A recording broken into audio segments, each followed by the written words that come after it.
One of the major reasons why Somali fraud is so hard to catch is because the Somali fraudsters leave and flee to Somalia, where they are protected. There is a common occurrence at the Minneapolis airport where TSA will catch Somalis flying back to Somalia with suitcases filled with bricks of cash. We're talking hundreds of thousands, if not millions of dollars. Now, this is patently illegal. Under Joe Biden, it was just allowed. That was just considered an in-kind contribution for Democrat votes in Minneapolis. And that's precisely what they did. They effectively went to Somalia and then laundered that money into terror cells, like ISIS runs Somalia. But something insane happened that shows absolute love of the game for the Trump administration. The Trump administration has decided to put the screws to the failed state of Somalia and to start prosecuting and arresting the fraudsters back in Mogadishu, chasing them back into their rat holes in their homes. We saw this news from Nick Shirley last night. Feds just went into Mogadishu and caught a leerer. I repeat, they captured a leerer in Mogadishu.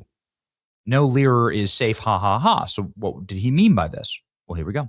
Minnesota man taken into custody for $250 million fraud scheme in Somalia. Yo, this is amazing. So they went into Somalia to arrest this leerer, $300 million fraud scheme in Minnesota. Abdikerm Adelha was among 47. I don't know, dude. It's a total Star Wars name.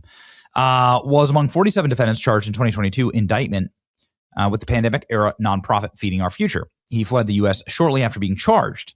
Department of Justice. So if he's charged, how is he allowed to flee the U.S.? This is a great question, because you're not. You get your passport stripped. You're not allowed to travel internationally when you get federally indicted, because everybody knows what the game is, obviously. But no, this dude was allowed to just pop off. Why? He was let go, is what happened. The indictment included 31 counts among the conspiracy to commit wire fraud conspiracy. Here's what they did. So, according to the documents, Edla worked at Feeding Our Futures and was responsible for recruiting and supporting program sites. Prosecutors allege that he solicited and received bribes and kickbacks from individuals and companies seeking to operate the fraudulent distribution meal sites as a pay-to-play scheme. And they want you to think that Tim Walz and Ilhan Omar had nothing to do with it. There's a reason why the feds are wrapping them all up right now. They know what comes next. Of course, these people. This guy didn't have. This individual is not some type of genius.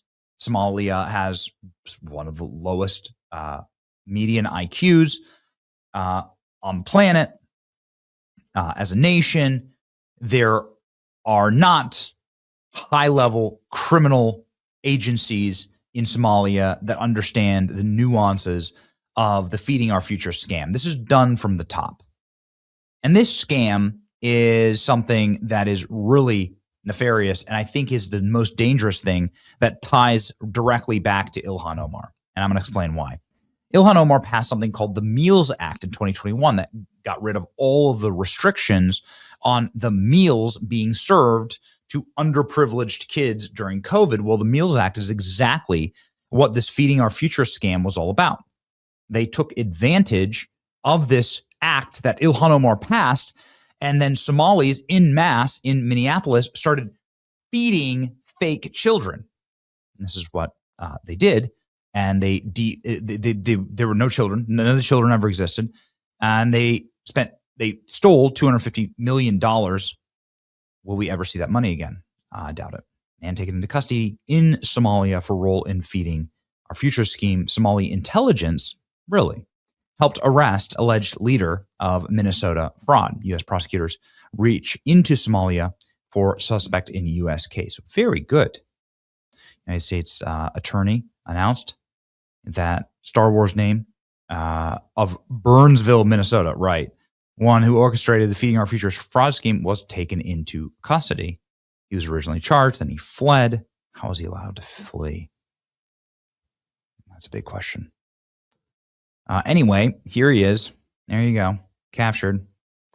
And the FBI extends its appreciation to the National Intelligence and Security Agency of Somalia for their partnership in locating this individual. Oh, boy.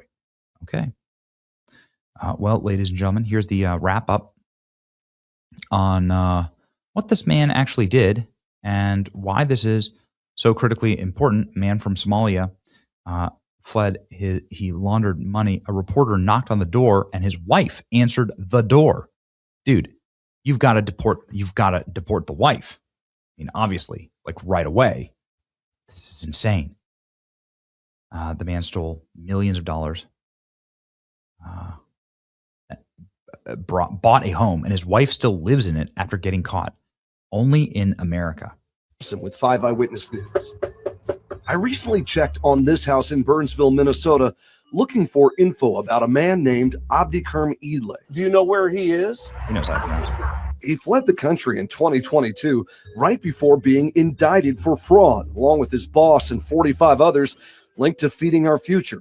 Investigators say stolen taxpayer money paid for this house, and the feds filed paperwork to take it through forfeiture. Do you know if the government is trying to take this house?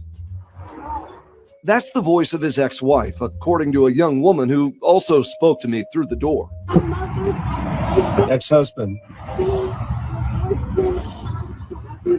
She says a couple years ago the government came, and she says they worked it all out. The question in all of this is Abdikerm is still listed as the owner of this house here. And obviously neighbors around here have questions about what's going on with the efforts to recover the proceeds of all the fraud. So we'll What a absolute nightmare.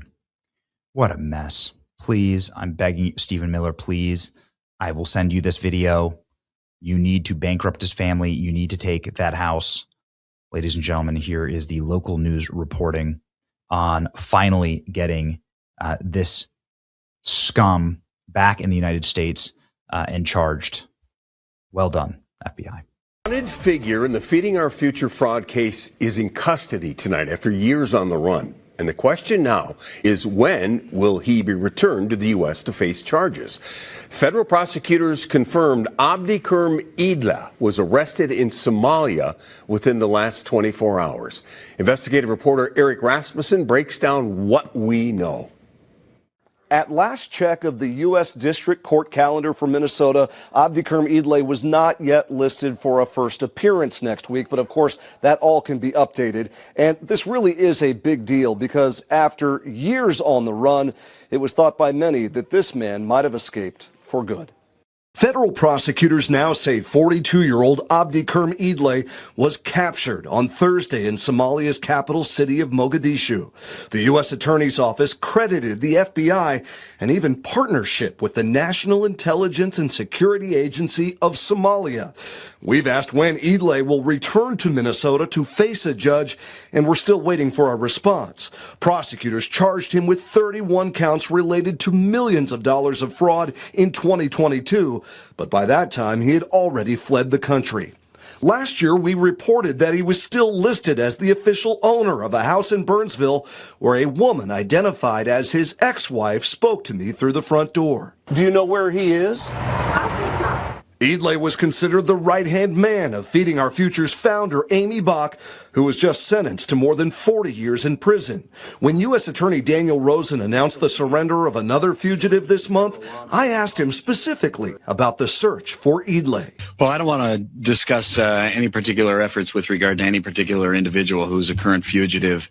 I think people should just understand that you can run, but you can't hide. Those words loom large now. Again, we've called and sent text messages to the U.S. Attorney's Office just this afternoon to learn more about the timeline for returning Abdikerm here to Minnesota. Based on the nature of the charges and the outcome of similar cases connected to Feeding Our Future, Idle faces decades in federal prison if he's convicted.